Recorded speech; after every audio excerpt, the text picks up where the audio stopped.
I'm fairly stupid and I don't follow my own advice.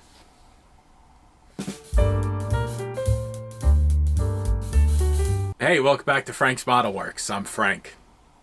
That's a pretty bold statement to make out of context, but I'm going to show you why in a few minutes. We're working on the Revell, originally monogram, 1970 Boss 429 Mustang, for the Blue Ox Model Shop Street Machine group build hosted by my friend Jason. And when last we spoke, I did an audible where I was going to originally paint this body in Ford dark maroon, royal maroon, and I did an audible. I wound up flipping the script and switching over instead to Scale Finishes line of, what are they called? Where are they? House of Color. Sunset, which is a nice little orange color, and Wild Cherry Candy over an Orion Silver base. And those paints laid down really, really nice. And in the interim, I wound up painting all of the parts of the model as far as the engine is concerned, the chassis, the interior. Everything's pretty much ready to go. So, let me put you up there, and I'll show you what I've got done so far. And I'll show you why I'm an idiot. Yep. Okay, so as I had stated previously, I'm going to be building this model as if I was 16 years old and I had access to all of the aftermarket accessories and tools and equipment that I have now. With a twist here and there. I don't think my tastes would have been the same back then as they are now. But you get the idea. And when last we left off, I was saying that I was going to sand off the ejector pin marks that were in this little package tray area. I did that, wound up flocking the interior. This is actually embossing powder. There's a little bit of a bald spot that I'll probably touch up right there. I did manage to put some photo etch speaker grills on this little panel back there. Just a plain semi-gloss black interior, not a lot of gauge detail. I did use for the wood on the steering wheel and in these panels Testors Rust, and then I covered that with Tamiya Clear Orange. So there's the interior as it stands. I did mention that I'm going to be adding this little washer fluid bottle that I got from VCG Resins by Reese. I do understand that these wouldn't have come on a 70 Mustang, but I don't care. I like it. It looks good. I like the part, so I'm putting it on. You know, the tunnel ram didn't come on the Mustang either, so, you could chill. If you're challenging me to fisticuffs, you should understand that a challenge to fisticuffs must include time sufficient for the combatants to grow a handlebar mustache, because one does not simply engage in fisticuffs sans handlebar mustache, unless one wishes to appear foolhardy. Remember that. Wow. Okay, on to the engine. So I got the Boss 429 painted in Ford Engine Blue, MCW enamel, little barrier coat of aqua gloss clear from Allclad. I did put the 90-degree plug boots from MCV Products onto the distributor. Focus. There you go. Yes, that is the correct firing order for a 429 or a 460 big block Ford. You can look it up if you want. But remember what I said about challenges to fisticuffs. I did put the firing order in right. This will be trimmed when I get this in the car. This is Detail Master braided hose. These are the AN fittings for the heater hoses that I got from MCV Products, Matthew Inman. The 3D printed, I 3D printed these I don't know if they're carburetors, EFIs, whatever the case may be. They look good on top of the tunnel ram, and they are wired and plumbed with a combination of Detail Master fittings and hoses. And then down here, these little Y connectors are off of Matthew Inman's 3D printed set. Where is that? It's over here. That's available. There's going to be links to all this stuff in the descriptions of all these videos, so you'll still ask, but it's cool. And then over here, you see this little red thing the heater hoses go through? Focus, camera. Heavens. I just made that out of sheet styrene so that I could keep the heater hoses, you know, grouped together so they weren't interfering so much with the fuel lines. And then the fuel lines themselves are going to come over off of this T connection. I took a little piece of styrene rod. I put oh, this is definitely not going to focus. I put a decal on it that looks like a gauge, almost like a fuel pressure gauge. And then this will get plumbed back to the gas tank. Yeah, no, there's no return line. The engine's not going to run anyway. So on the bottom, this is the look we're going with. I went with the red oxide primer. I don't know if it's correct. I don't care. I think it looks cool. And I definitely would have thought this looked cool when I was 16 years old. So, detail painting of the gas tank was done. A little bit of the stained painting of the mufflers, as always. When I was a kid, you know, all the magazines and everybody, you know, they always said this would be flat black, this would be gloss black. And nowadays, I painted this semi-gloss black, and I like the red oxide. I like the contrast that it's creating. I'm not going to really weather the exhaust and do a wash like I normally do. I did add the aluminum ends to the exhaust, and they talked. I don't like drilling out exhaust. It's very stressful for me because I have a bad tendency to drill right through the side because everything I do is crooked, cockeyed. So there's that. That's where that stands. Let me put this someplace where it's not going to break, but will break anyway. And I'll show you the wheels and tires. Came out nice. I like the way they're looking. Again, these decals for the Goodyear GT radials, that was the staple tire for 1/24 scale monogram kits in the 80s. And like I said, I used to try so hard to paint the letters on these things. If I could have done this with a decal when I was 16 years old, I would have been ecstatic. And these wheels, the center lines, they're not from the Mustang kit. They come from the 1/24 scale 70 Chevelle. You know, remember the old heavy Chevy? That kit. They were de-chromed, and I painted them with Testors Metallizer aluminum, and then I gave them a little barrier coat of all-clad aqua gloss clear.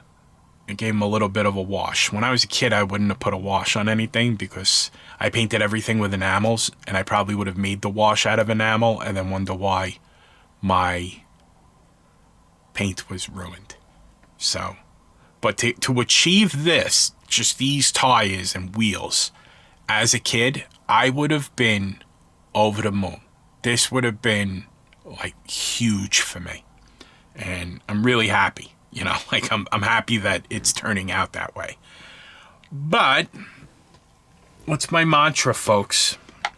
If you're gonna try something new, do you try it on your project? No, you don't. So what did I do? I tried something new on my project because I was in a rush and I'm stupid.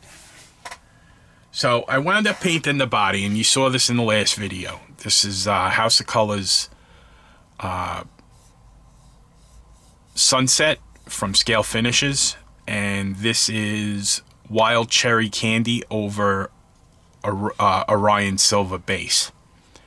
Then I sprayed on, which I had never used before, honey gloss, which looked wonderful as soon as I sprayed it on. But then I had forgotten that enamel products require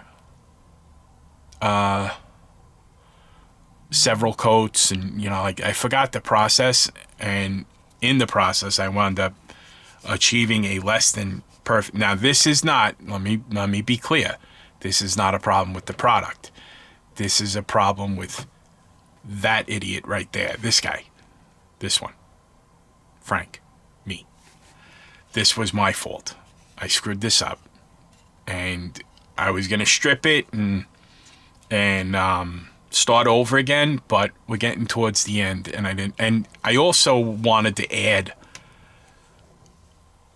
like a transition between these two colors, and I wasn't able. I was having a problem doing that, so I decided to just, being that I have a lot of these kits, and I have 4 or 5 of these kits around. I had already grabbed the hood out of a kit, so I just went and instead grabbed another body, started over again with the body, and here are the results.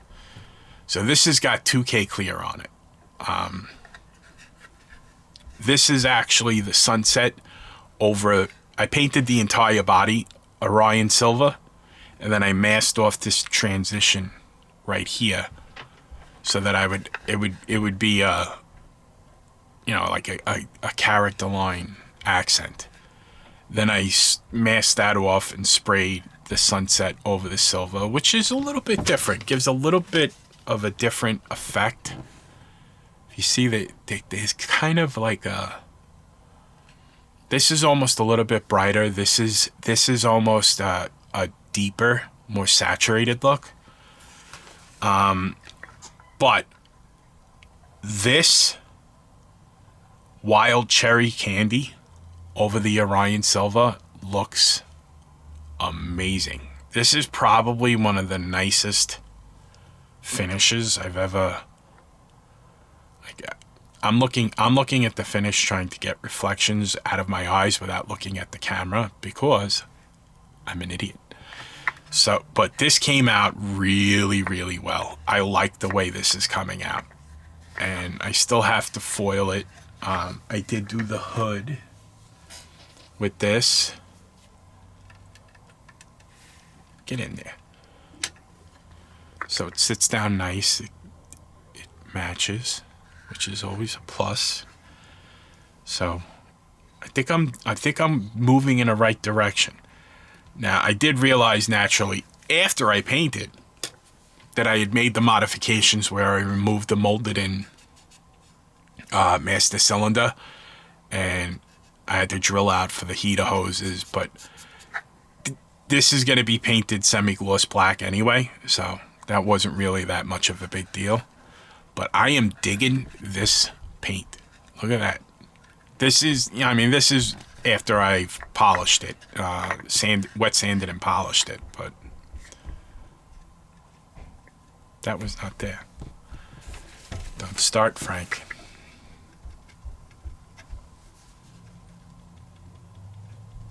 Hold on. I have something. There's something right on the surface that I will rub out with compound in a minute. So now what's left to do on this model is naturally I got to paint the semi-gloss black in here. I'm going to paint the headliner and the interior semi-gloss black as well because the interior is black. And I got to do bare metal foil. So with the bare metal foil, if you remember, I was building this for the body finishing tutorial. This is a 1968 Charger. So this has to be foiled as well. So that's going to be foiled along with that. And if you noticed, this was in my body finishing tutorial. This is a 69 charger that's getting a mod top. And yes, I know you couldn't get a mod top on a 69 charger. We're aware of that. Chill. But this was part of my mod top tutorial series, which is wrapped up, and then this body is going to be rejoining this body, and at the same time these three bodies are going to be foiled, because if I have to get it done, I might as well do it all at once, because I don't like foiling. Again, that's not a swipe at the product, that's a swipe at the person wielding the product. Okay, so put these to the side before I damage them. And let's go back to the tripod and sum up. Hold on. I got it out. The thing that was bothering me, I got it out. Okay, never mind. The worst thing to happen is for me to see something like that little dot in the roof after I know I polished it. And, you know, it was just nothing. It was probably like a little, you know, could have been like I spit and it just got on there, whatever.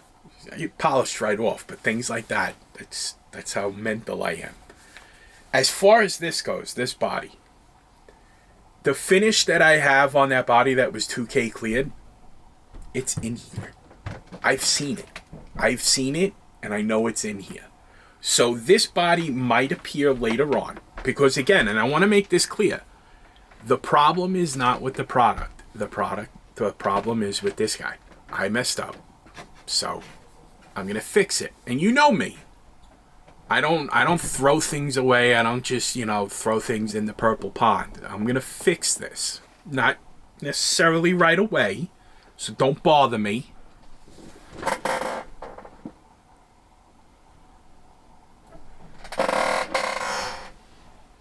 But I will fix it.